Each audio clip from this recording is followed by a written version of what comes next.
হোক। দেখুন বাড়িতে ঘরোয়াভাবে কীভাবে আমি করছি। প্রথমে আমি 1 পোয়া দুধ নিয়েছি, সেটার ছানা করে নিয়েছি। আপনারা পারলে লেবু দিয়ে হোক আর গুঁড়ি হচ্ছে ছানা কাটানা গুঁড়ি দিয়ে হলেও ছানা কাটিয়ে নিতে পারেন। আমি কিন্তু হচ্ছে বাড়িতেই এই ছানাটা তৈরি করেছি। 1 পোয়া দুধে ছানাটাকে ভালো করে মেখে নিয়েছি। ছানাটা আমি ভিনেগার দিয়েই কাটিয়ে নিয়েছি, ঠিক আছে। এবার বাসমতি চাল নিয়েছি, সেই চালের গুঁড়িটা করে নিয়েছি। 200 গ্রাম বাসমতি চাল নিয়েছি। এবার আস্তে আস্তে এইটার সাথে আমি মেশাবো।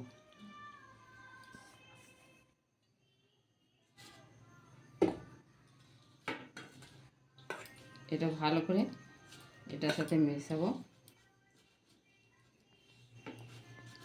ঘরোয়াভাবে কীভাবে এই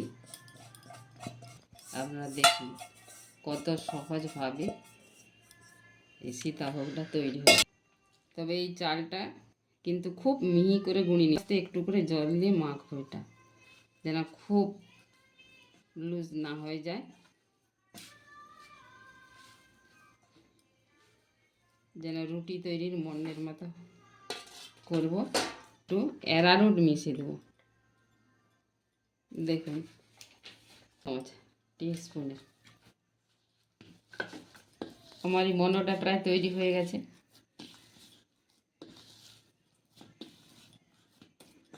এবার এটা আপনারা এই মেশিনেও করতে পারেন, কিন্তু আমার ঘরোয়াতে একটি প্যাকেট কেটে সেটা দিয়েও করতে পারেন।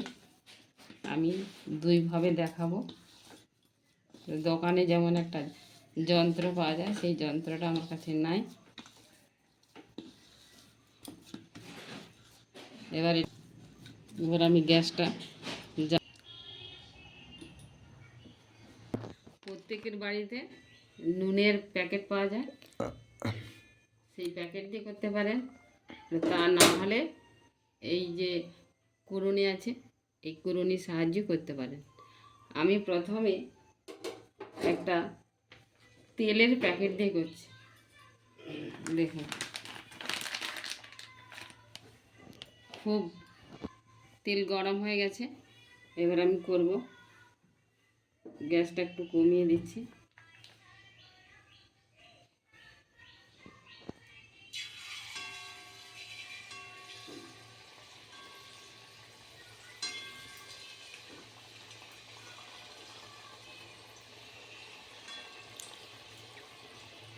খুব মোটা আছে, সামটাই করে দেবো।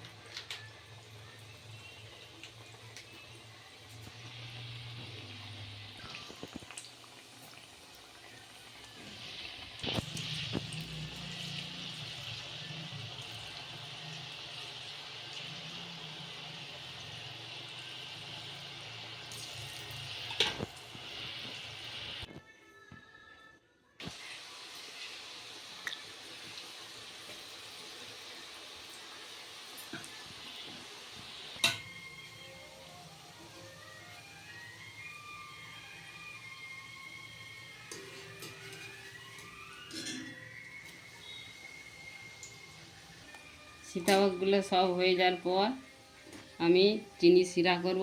শিরা করে সেগুলোকে ডুবিয়ে দেবো। দেখুন এরকম করে হবে। এগুলো অনেক দিন সংরক্ষণ করেও খেতে পারবেন চিনির শিরাতে ডুবিয়ে।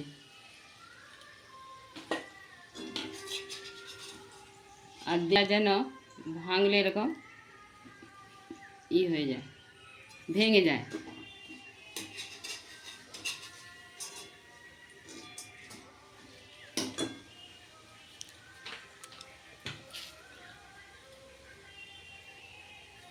দেখুন প্রত্যেকটা এরকম করে যখনই ভাঙতে যাচ্ছি দেখুন ভেঙে যাচ্ছে, তার মানে এটা হয়ে গেছে,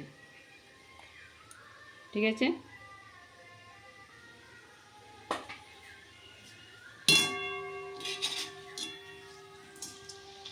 লালচে লালচে যেন না হয়ে যায়, যত সাদা থাকবে ততই ভালো লাগবে, দেখতেও ভালো, খেতেও ভালো।